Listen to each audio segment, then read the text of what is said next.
Rev up your engine.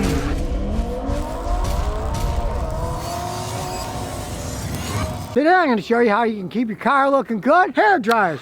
Not just for your hair, you can use them on your car too. Watch. Now this isn't a hair dryer, it's a Wagner heat gun. It's too hot to burn your head. But even though this Matrix is 17 years old, it still looks good except for the stupid plastic crap they put on the car when they built it. They put this crap on cars. Look at it. It looks horrible when it gets old. Now, the other side, you can see I've taken it off here.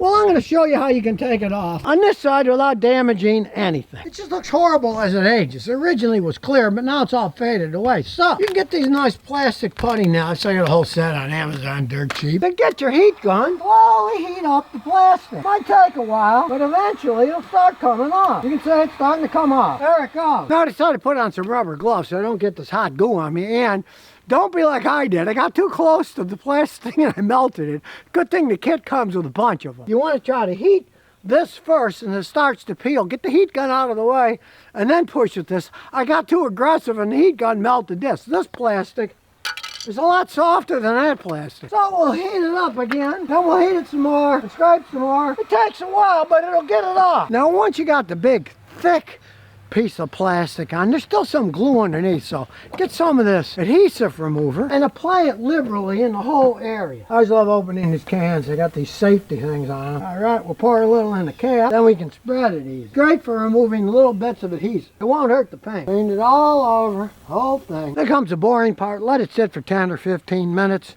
as it soaks into the adhesive so you can wipe it off. Now you learned my lesson.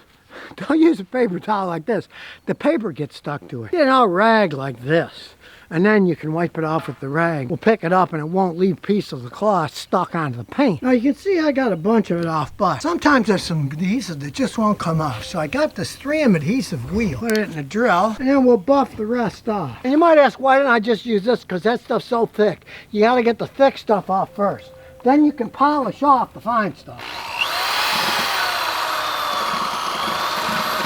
And there you have it. No more ugly plastic crap.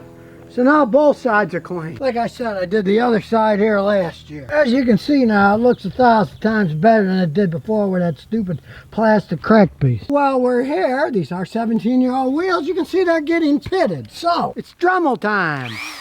We'll start with the coarse and work to the fine. Start at the rustiest parts. You can already see how it's getting rid of it all. Get to the rusty parts, buff it all off. Then you go to the less abrasive. This is green. It's less abrasive. And you polish the whole thing again. Okay, now I got it looking pretty good, but here's the problem. On an old room like this, it'll keep coming back. You'd have to keep polishing, blah, blah, blah, blah. So, this company sent me this stuff. It's called Simple Coat. It coats both stone, I use on granite countertops, and metals. We will coat it, then it will last longer. I did a motorcycle, and check it out. A year later, it's still shining. The stuff holds up. And like I said, my wife's nuts about it. It seals the granite, makes it nice.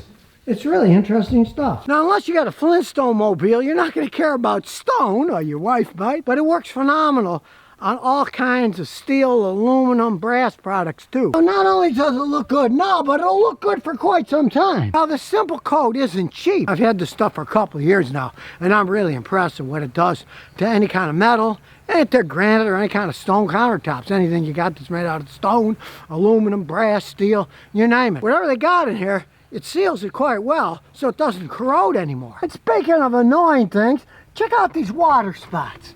They've been on here for ages. You can see it's quite annoying. They're all over the place. They spot up the whole thing. Well, the guys at Lithium, they make pretty good stuff, just sent me this stuff. It's called Fire Water. It's guaranteed to get rid of, guess what, water spots. Not just on mirrors, but on paint. Now, I keep my paint good, so it doesn't have water spots, but let's see if it works on this mirror. They say it works on metal, paint, and glass, so let's try this out. It says it leaves a coating, too, so you don't have to clean it all the time. We'll see what happens.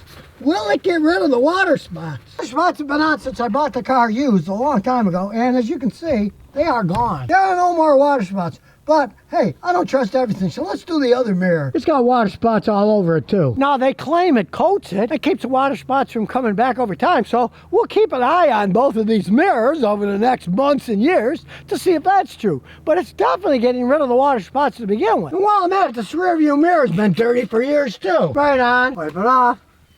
We'll see what happens with that too. As you can see, it definitely got rid of my wife's fingerprints and all the crud that was on there. Only time will tell to see how it lasts, but hey, there's fingerprints up here too. She's always looking at herself in the mirror, so we'll clean that off. We'll see how long that lasts too. Well, those fingerprints are long gone. We'll see how long it lasts. Now, I've been using these lithium products for a while, so I assume it's going to last. It definitely got rid of the water spots. We'll see if it keeps them off over time, and I like the name anyway. Fire water. Just don't drink it. Drink other kinds of fire water, but don't drink this stuff. Now, they say it's infused with silicon dioxide, which would, of course, repel water. So we'll see what happens over time. Will it keep the water spots off? It certainly cleans them off. There's no arguing that. Let's see if it keeps them off as time goes on. Now, the last thing I'm going to talk about to keep your old car looking new is mats. My wife hated the old mats in the car. They were bland, dirty, right? And of course, she was looking at new cars and stuff. So instead, on the installation of these, but my wife's nuts about it. And yeah, I need to clean them, but Monichi luxury mats. I got to take it out and clean it, of course, but they have these nice underlinements. Look at it. It's not just a mat, it's a comforter, which is much more comfortable, and mats that come out and clean. Your passengers will be happier too once you get your junk out of the way, like a baseball glove, because it's the same thing. You got nice black underlayment that covers the whole thing and goes in. And the only thing you have to do is unbolt the seats, flip them up, put the mats under, and then close it. Really nice mat. Hey, maybe your wife wants a new car, old one's looking shabby. Why not get a nice pair of luxury mats like this instead of the whole car? She's happy with it, and like she said, she would rather go on vacation than spend money buying cars. Makes your 17-year-old car look like new, and even these seats, the covers, they're still holding up really good. The one I made videos on years ago, hey, they're holding up great. And strangely enough, because of the extra padding, we used to have to stop every 2.5 hours because her butt would get sore, her back would get sore. It doesn't happen anymore. Just by putting these mats on. They do have some padding inside them. What a difference in looks and comfort. Why get your seats reupholstered when you're going to put nice little covers like that on for, 140, 150 bucks? Yeah, they're not cheap. But have you priced the new car? The average new car is 49,000 bucks. Spend 150 on these beautiful covers.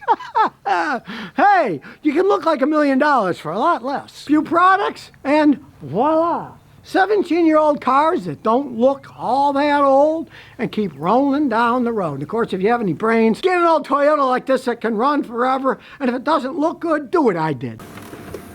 And here's some bonus questions and answers. Now, you think you've seen it all? Well, you haven't. Manhattan District Attorney Alvin Bragg, he's not going to prosecute theft because he wants to establish racial equality. As he says, thievery should be not prosecuted because it was a crime of poverty. So he's saying you don't prosecute people who steal things. Well, let's see. If we go to the 10 Commandments, thou shalt not steal. Well, there goes one of them down the toilet. What's he going to allow next? Adultery. It's just amazing the stuff that these politicians put out. Now, the guy is a Manhattan District Attorney, but they're politicians. They get more or less elected, appointed in through political connections. I knew DAs in Houston. It was a very political position, right? And of course, he's playing politics. It's not, you can't arrest people because they're poor and they steal things. If you've seen what's happened in Portland, some of these cities now, they did that. They said, we're not going to prosecute when you steal things. They used to give them like ticket for stealing. They'd have to go to court. And they said, oh, we won't even do that anymore. So they don't even go after people who are stealing things. They got a big mess there with people stealing things. I got a friend that lives there in Seattle. And they said, it's just ridiculous. They're thinking about closing their business down and moving out to suburbia where it's not in the inner city, where there aren't these encampments of homeless people, which downtown Seattle has. If you ever go there, there's like 20-something thousand of them hanging out there, right? So here we go with insane politicians. We're not going to prosecute theft now. What the heck? Just go and start stealing, Who knows what other commandments they're going to say. Well, we don't like this one. Look what happened to communism. They tried to say everyone's equal. To each according to his needs, right? And then everyone's going to work the same. People don't work that way. It's why communism failed worldwide, amongst other things. There's all kinds of reasons that it failed. It just became corrupt dictatorship where the people on the top would do whatever they wanted because they had the power and nobody could stop them. Theoretically, it sounds great. Everybody live together. We share everything. But it doesn't work out that way. There's smart people that know how to do things. There's people that aren't so smart that can't do hardly anything. There's people in the middle. You can't say people are all equal. They aren't. Now, you can treat people equal. I got nothing wrong with that. Treat everybody equal, right? Give them the same chance, let them try to do stuff right. But don't say, well, these people over here, you can't arrest them for stealing things, but then these other guys over here, you can arrest them. Go ahead and arrest them. I mean, where does it end? Where does it end? That's all I gotta say. So if you never want to miss another one of my new car repair videos, remember to ring that bell.